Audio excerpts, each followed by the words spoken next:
ఈ వీడియో మొత్తం చూసిన తర్వాత మాత్రమే మన ఎంసీసీ బ్యాట్స్ అయితే పర్చేస్ చేయండి. మనకి రీసెంట్ గా వైజాగ్ నుంచి ఒక ప్లేయర్, హైదరాబాద్ నుంచి ఒక ప్లేయర్, ఇద్దరు ప్లేయర్స్ అయితే మనకు మెసేజ్ చేయడం జరిగింది. బ్రదర్, మేము మీ బ్యాట్స్ తీసుకున్నాం, మీ డీలర్స్ దగ్గరే పర్చేస్ చేసాం, బట్ బ్యాట్ క్వాలిటీ అయితే అస్సలు బాగాలేదని చెప్పారు. అసలు వీళ్ళు ఎవరి దగ్గర తీసుకున్నారా అని చెప్పి మనం ఆ డీలర్స్ కాంటాక్ట్స్ తీసుకుని ఒకసారి మనం చెక్ చేస్తే, హైదరాబాద్ కి సంబంధించిన డీలర్ అయితే 1 year కి ముందే మనం ఆయనకి డీలర్షిప్ క్యాన్సిల్ చేయడం జరిగింది.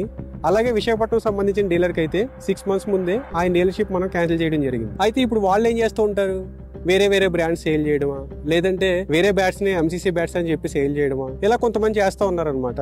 అలా వాళ్ళ దగ్గర తీసుకొని మోసపోయిన ప్లేయర్సే వీళ్ళిద్దరు. అయితే మరి మాకు ఒరిజినల్ బ్యాట్ కావాలి, ప్రెసెంట్ మా ఏరియాలో డీలర్ ఎవరున్నారు అని మీరు అడిగితే, ఫస్ట్ మీరు చేయాల్సిందల్లా ఏంటంటే ఇమీడియట్ గా ఈ స్క్రీన్ పై కనపడుతున్న నెంబర్స్ కి అయితే మీరు మెసేజ్ చేయండి. మేమేం చేస్తాం, మీ ఏరియాలో ప్రెసెంట్ మన డీలర్ ఎవరి దగ్గర ఒరిజినల్ ఎంసీసీ దొరుకుతున్నాయో వాళ్ళ కాంటాక్ట్ అయితే మీకు ఇవ్వడం జరుగుతుంది. మీరు బ్యాట్ తీసేసుకున్న తర్వాత, బ్రదర్ మేము బ్యాట్ తీసుకున్న